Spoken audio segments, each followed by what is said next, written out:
You're listening to the 5-Minute Friday podcast episode of The Aligned Self. This is your host, Daniel J-N-O-V.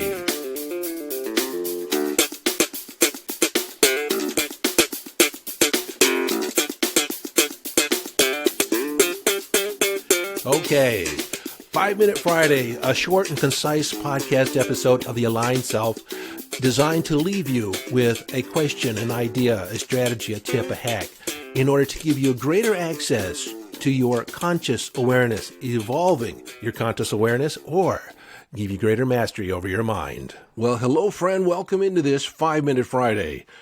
In this episode, I'm going to rat out motivation.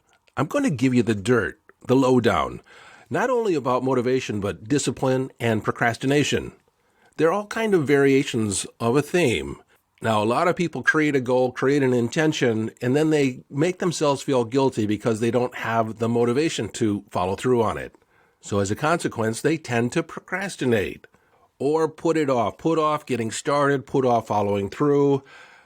They just don't feel like they're connecting to it, and they feel guilty because they're not motivated. And they may even describe themselves as having a lack of motivation. They're not a very motivated individual. Now, when I work with a client, one of the first things I look at is that true across the board. Like, if you're going to say that you're not motivated, you're not a very motivated person, does that translate into every area of your life, every situation? Do you have to motivate yourself to eat a piece of chocolate cake? Do you have to motivate yourself to go on vacation? Or sit down and have a glass of wine, watch TV, eat some popcorn, relax? Chances are that's a big no. Chances are that those activities have a certain pull to perform on them. They are self-motivating. Now, there are a certain number of individuals that need motivation to take a vacation because they see it as a waste of time. They see themselves like they associate pain with going on vacation. I don't believe that's healthy, but that's another podcast. So going back to these other things, these other activities that you have a natural pull to do, to eat, they're just attractive. And if that's the case, then you do not lack motivation. You just have motivation in the areas that don't really matter for you, that don't really count.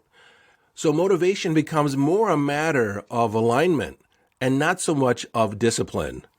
And when motivation occurs as discipline, it's basically getting yourself to do something you don't really want to do. And why wouldn't you want to do something that you consider to be worthwhile? Like you create this intention, and for some reason, you just don't follow through. You can't get yourself to take the right action. It's because typically we create these intentions, we create these goals, these outcomes, yet we don't update our thinking. We don't update our belief system. And so when we try to fulfill on these new intentions, these outcomes, without updating our thinking or bringing every other part of us up to speed, then we're not in alignment. There's a conflict. There's an internal conflict because otherwise, if you create an intention and for some reason you haven't done it for years, but you've always thought it would be a good thing to do, you've associated with a certain amount of pain, a certain amount of discomfort in fulfilling on that. And so that inner conflict will get in the way of you fulfilling on that intention. Now, one popular method of overcoming the inertia of old thinking, is referred to as being automaton, like a robot, automatic. It's also referred to as the 3-second rule, the 5-second rule, or the just do it attitude. Like, just do it. Forget the reasons why it was stopping you. Forget all that and just do it. Just show up. Step forward. Take the action. Make the call. And many times this is an appropriate strategy. William James, the father of American psychology, once said that the fastest way to shift your emotions is to move your body. You see, we are a psychic soma being, mind, body being. How you use your mind affects your body. How you use your body affects your mind. So if you act as if you get in the role and you move forward and start taking action, even if on the onset you don't feel like it, pretty soon all the systems, your body, your other than conscious mind, start getting in alignment with that action, and then you're supported. Many of you have taken on a project, you've been putting it off until you get to a point where you have to take action. Otherwise, you're going to lose. You might lose your job. You might lose your spouse. So you roll up your sleeves and you knuckle down and you knock it out. And when you look back on it, it's like it wasn't that big a deal. Like you've been putting it off for months. And then once you got into it, it was easy. And it almost baffles you on how easy it was once you started it. And you wonder, why did I put this off for so long? But while this process, this strategy of just doing it, counting to 3 and taking action, counting to 5, you give yourself a count of 5 and you must take some type of action. While that does get you moving, it's not necessarily in alignment with the law of attraction.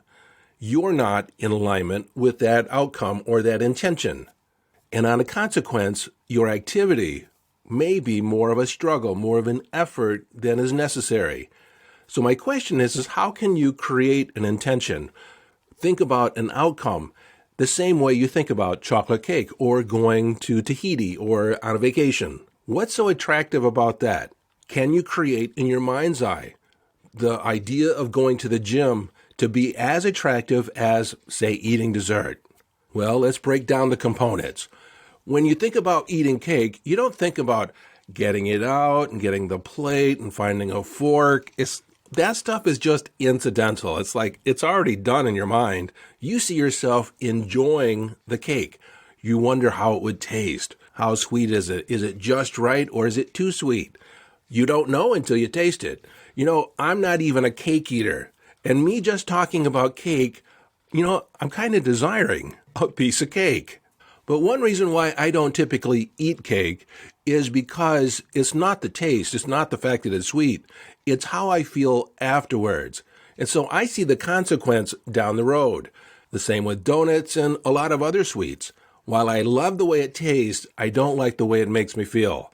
And to me, in my mind's eye, I focus more on how it makes me feel, and that's enough of a deterrent not to do it.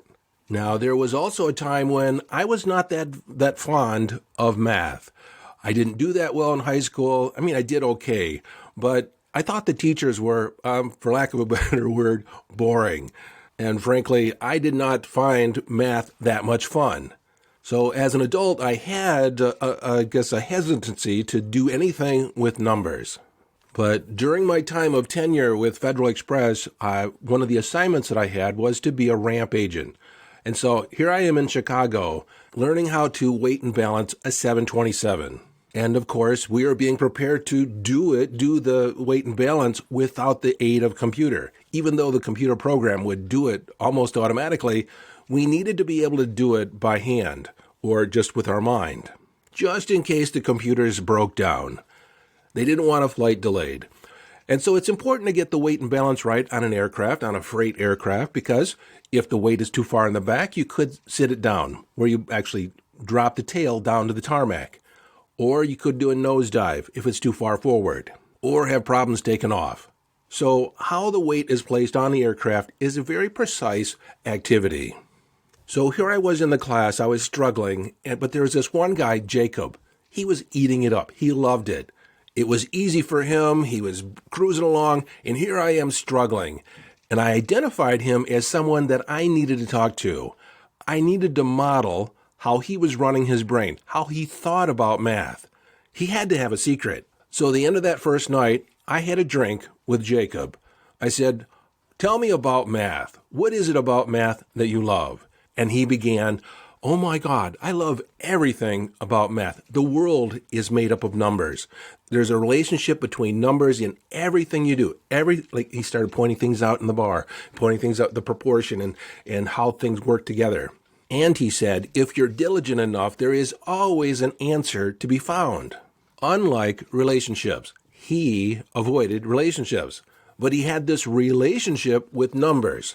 And so I began to think, if I could fall in love with numbers, if I could fall in love with the whole process, would it make a difference? So I tried that hat on, and that's the hat I wore from then on, because it did make a difference. It made it a lot easier. It made it fun. See, all my past associations were getting in the way of moving forward on this 727, Boeing 727 weight and balance, which again dates me because they've retired that aircraft. Well, okay, I could talk a whole lot more on motivation because there's really a lot to say about how to make an outcome or an intention attractive to where it pulls you forward. It's a future to live into. Now, as we talk more about NLP and neuro-linguistic programming and how that program will be available in my membership program, The Vault, very, very soon, probably already by the time you listen to this. But since we're dealing with the process of how we process a thought, NLP or neuro-linguistic programming is very well suited to create an attractive future, a magnetic future. Well, until next time, this is your host and friend, Daniel Danovi, urging you to follow your bliss. Live your life from inner signals. Be inner directed as you live the epic adventure.